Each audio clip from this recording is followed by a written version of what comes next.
What's going on YouTube? Citrus here, back with another Genshin Impact video. And today, I just wanted to talk about the Battle Pass. So of course you know by now what the Battle Pass is. For free, you get all of this stuff in the top row. You complete daily tasks, weekly tasks, and then we also get some BP period tasks that reward quite a few points as well.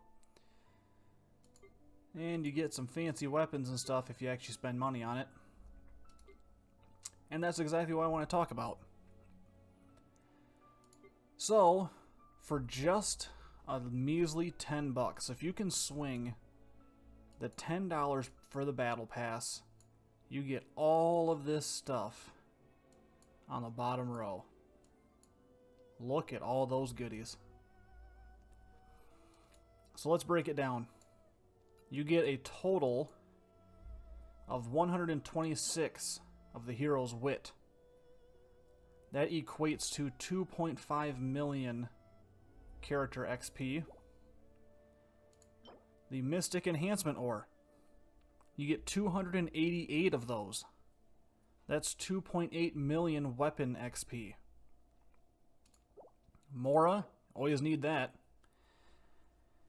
By buying the Battle Pass, you get 2.16 million Mora.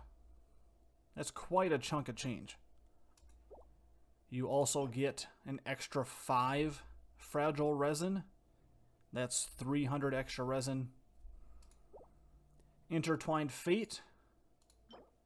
So you can use these to pull on the limited edition banner characters, of course, and you get 4 of those.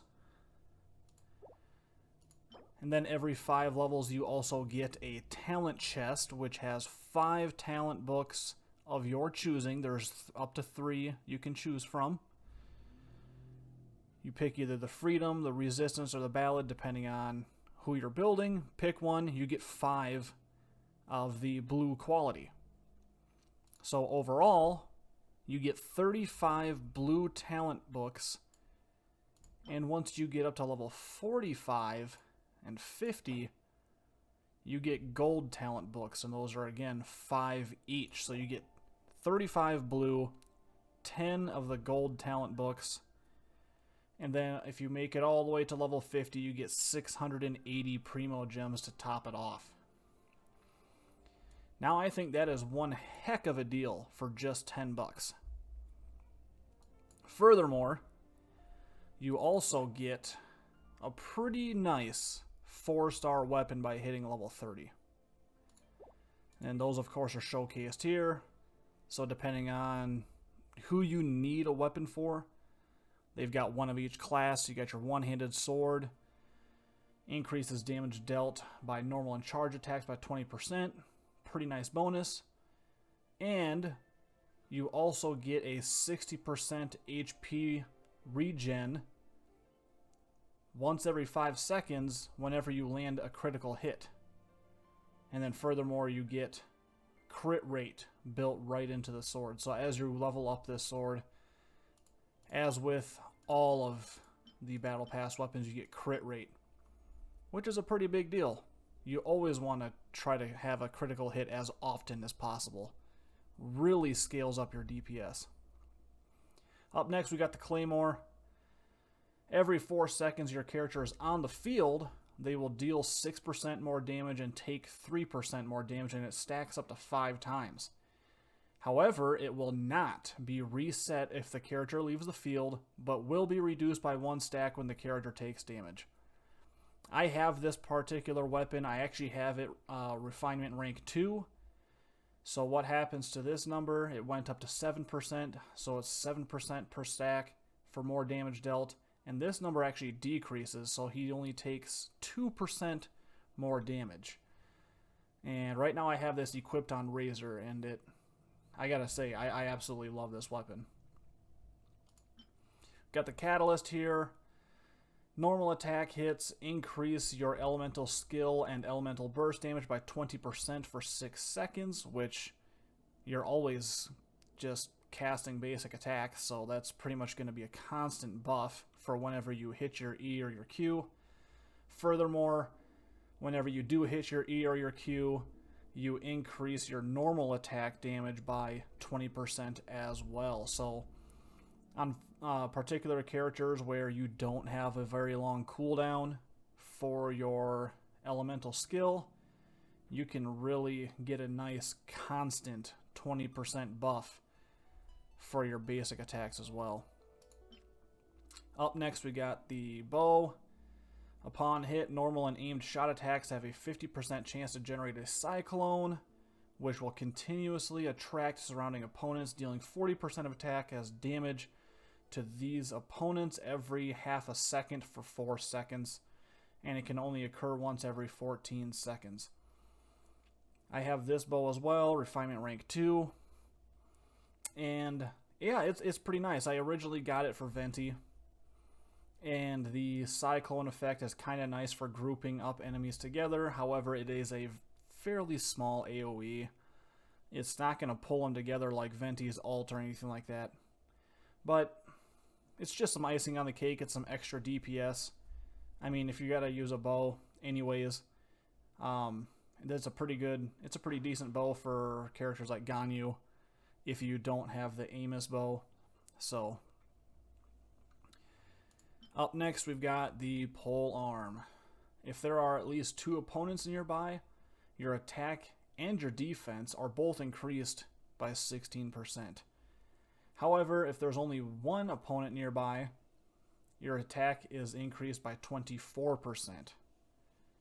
So it's got a pretty nice buff. So if you've got a group of enemies around you, not only do you get a DPS increase, but you get a defense increase as well. But if you're only single targeting 1 enemy, you get a really hefty DPS bonus increase. So some pretty nice weapons in there. Furthermore, it's really, you can take it or leave it, but by spending an extra $10, so for $20, you get 10 free levels. You get the name card, the limited edition name card. They release a new one every Battle Pass season. And then you get an extra 5 fragile resin for an extra 300 resin there as well. Now, if that's worth it to you, great. If not, just getting the $10 one over here is definitely more than worth it. You can't spend $10 on this game in any other fashion and get the same reward for investment. You just can't. Now, I'm not trying to advocate. I'm not sponsored by this or anything like that. I just think it's a heck of a deal, and if you've got the money to spend on it,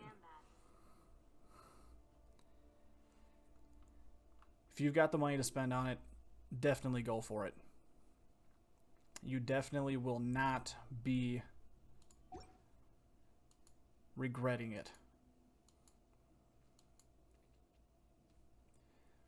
Furthermore, let's talk about the missions. So the daily missions, those are usually pretty easy to hit. Use 150 resin, mine 10 items, your 4 dailies, and just by logging in.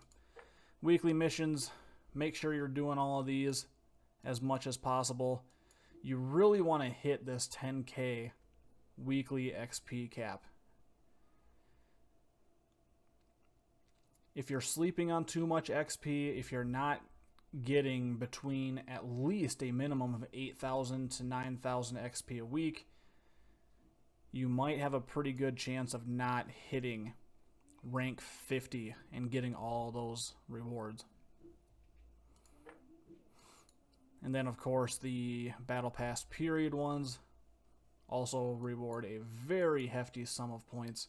You really want to be making sure you're hitting these as well. Now, as you can see, I've already hit the weekly cap this week, and I am just sitting on these because there's no point to turning them in. These will not reset. You can sit on these as long as you want. So I am waiting until my weekly XP limit resets before I turn these in so I can get the points. Weekly missions, of course, reset every week, so this one, I just like to do the bounties every week just for the Mora. I do the 5-star bounties 3 times, nets me 90,000 Mora, so might as well. I mean, I'm reputation capped in both major cities, but it's still 90,000 Mora, so you should be doing it anyways. But all these are pretty easy. You'll probably get them just by playing the game anyways, except for maybe the 100 specialties for Mondstadt and Liwa. Those you might have to go out of your way for, but I do have a guide video on how I do those, and they only take me about 7 to 10 minutes a piece, so it goes pretty quick. Defeat boss opponents 10 times. Now those are only world bosses. Those do not include Andreas, Storm Terror, or Child. So those are just like the Hypostasis, the Geovishap boss, and the Regis Vines. Then of course you do want to make sure you're doing the Andreas and Storm Terror fights every week, as well as the Child fight. The ley line deposit, depending on how you like to spend your resin, this one can feel silly to get, I guess. If you really focus on artifacts, trying to power up your team. If you don't hit this, you can still hit the weekly 10k XP cap, no problem, without doing the ley line one. So if you want to skip that one, totally up to you. Spend 50,000 Mora a week. Spend 1,200 resin a week, complete 15 domains, cook 20 food dishes, forge 20 items, complete 3 requests. Once again, even if you are reputation capped, still super useful. I think you get like 20k Mora per request, so that's an extra 60,000 Mora just for running around the map a little bit and handing out some food items and stuff. So pretty easy to do. Like I said, you want to try to hit that 10k limit every single week. Otherwise, spending that 10 bucks, you might actually end up resenting for the simple fact that you won't hit the level 50 and you won't get all the rewards that you paid for. So, well, that's going to do it for this video. Be sure to like, comment, and subscribe, and we'll see you for the next one.